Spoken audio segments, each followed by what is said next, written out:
Hey, this is Morgan with DoYouEvenTech. I've got another how-to PC video for you, and this one will be a real quick one. In this video, we're going to talk about how to resize your icons on the desktop. You know, they come as a standard size up here, but you actually can resize these pretty easy. So you can make them smaller, leave them the same, or you can even make them larger. So I'll show you how to do that real quick. All it takes is a right click on the background on your desktop wallpaper, wherever you want to.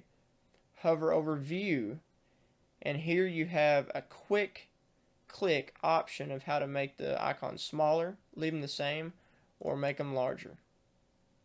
And you can see each icon kind of reacts differently. It didn't really increase the size of this E, but it did increase the size of the icon overall, whereas this one, the whole icon did increase in size.